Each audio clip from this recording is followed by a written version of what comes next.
Representatives of all other security agencies and members of ICCES, Honorable National Commissioners INEC, senior officials of the Commission, members of the INEC Press Corps, ladies and gentlemen.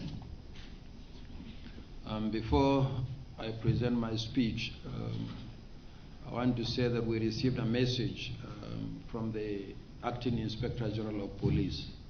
He actually called to say that he will join us later.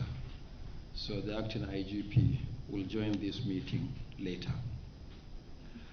I am pleased, as always, to welcome members of ICCES and on this occasion to this emergency meeting. I want to specifically welcome the Acting Inspector General of Police, Alkali Baba Usman, to his first ICCES meeting in his new capacity.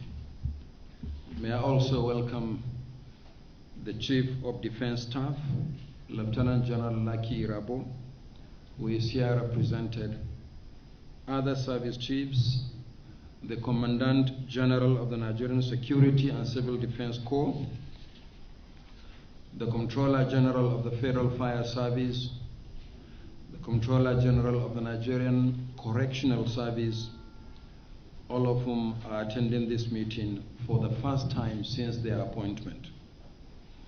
On this note, let me also welcome the Chairman of the Economic and Financial Crimes Commission, Abdurrashid Bawa, and varied experiences as we continue to work jointly in the national interest to ensure that elections in Nigeria are not only free and fair, but secure and safe.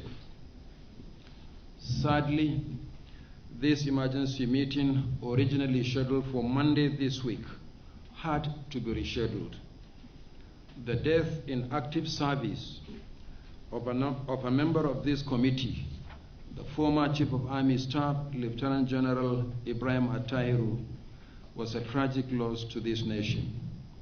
May I, on behalf of the Commission and ICCES, extend our condolences to the Nigerian Army and the Nigerian Air Force for the loss of the Chief of Army Staff and other officers.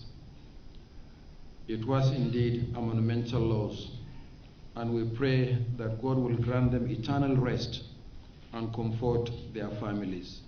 May we all rise to observe 1 minute silence in honor of the Chief of Army Staff and other officers.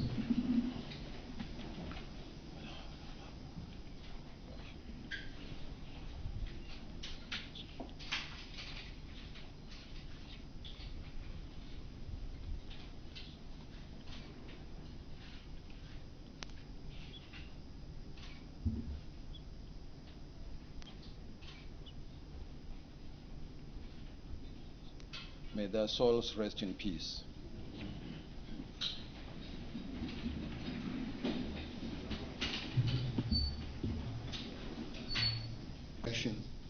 The Commission, working with the security agencies, has so far conducted 4 end-of-tenure governorship elections and 28 out of 32 by-elections. Let's welcome the Inspector General of Police. As I told you, he will be joining us, and he is here.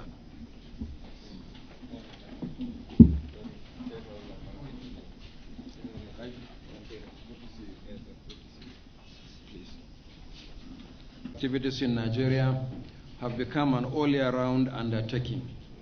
Since the conclusion of the 2019 general election, the Commission, working with the security agencies, has so far conducted 4 end-of-tenure governorship elections and 28 out of 32 by-elections.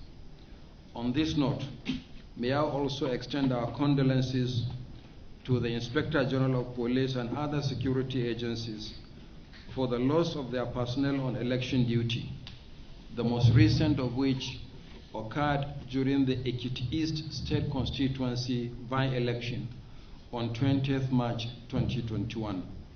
May God comfort their families, as well as the families of voters who lost their lives during the election. The Commission has already indefinitely suspended the by-election.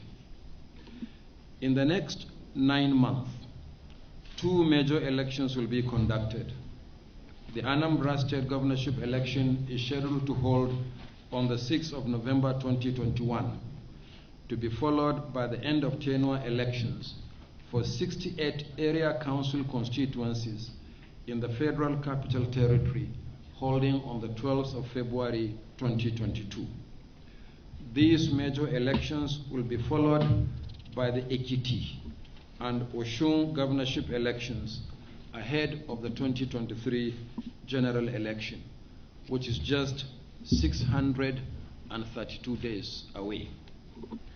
In addition to elections, the Commission is also preparing for the resumption of the nationwide continuous registration of voters beginning from the 28th of June 2021 to enable Nigerians who have attained the age of 18 years and those who did not register previously to do so.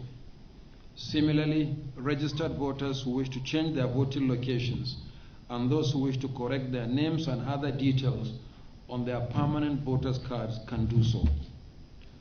We plan to create 2,673 registration centers and deploy 5,346 officials for the exercise, along with expensive voter enrollment machines. All these activities require security, thereby adding to the urgency and importance of this meeting. No doubt the last few weeks have been very challenging for the Commission. The spate of arson and vandalization targeting the Commission's facilities and property has become a major threat to our scheduled activities and the entire electoral process. In the last 2 years, the Commission has recorded a total of 41 incidents involving deliberate attack on the Commission's facilities. 9 of these incidents happened in 2019 and 21 cases in 2020.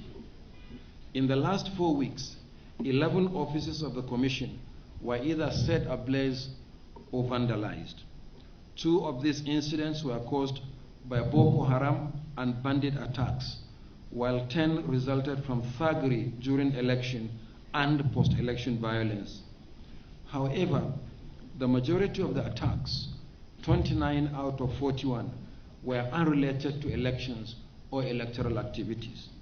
In fact, 18 of them occurred during the NSAS protests in October last year, while 11 attacks were organized by unknown gunmen and hoodlums.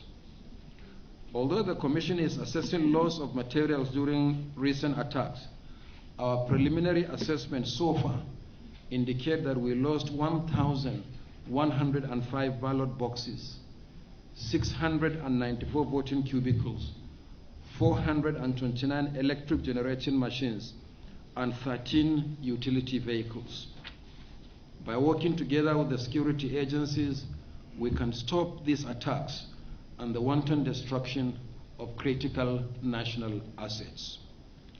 These attacks, which initially appeared as isolated and occasional actions, have now become more frequent and systematic, targeted at demobilizing and dismantling critical electoral infrastructure in the country. This will not only undermine the Commission's capacity to organize elections and other electoral activities, but will also damage the nation's electoral process and democracy. Indeed, these attacks on the Commission's facilities should now be treated as a national security emergency. Under the auspices of the Inter-Agency Consultative Committee on Election Security, we should ramp up our activities to curtail these unjustifiable acts of aggression.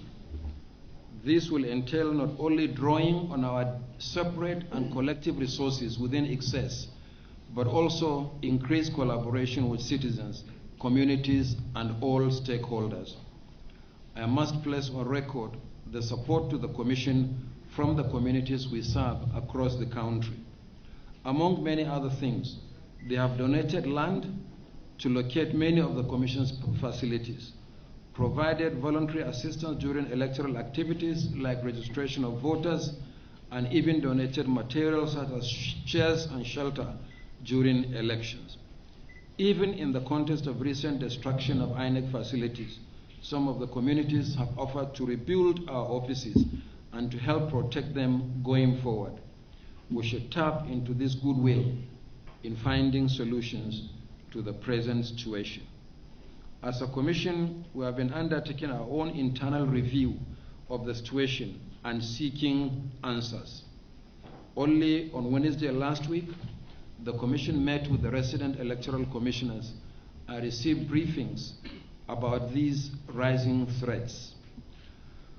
We are presently compiling the useful suggestions from the meeting and other internal reviews.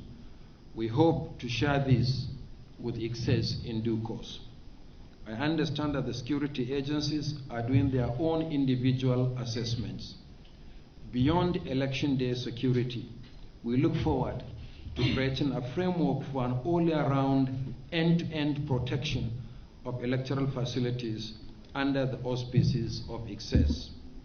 I hope that this meeting will constitute the first step towards finding a lasting solution to the current challenges. To disrupt the electoral process is to undermine our democracy and destabilize the nation. On this note, I welcome you all to this meeting. I thank you all and God bless.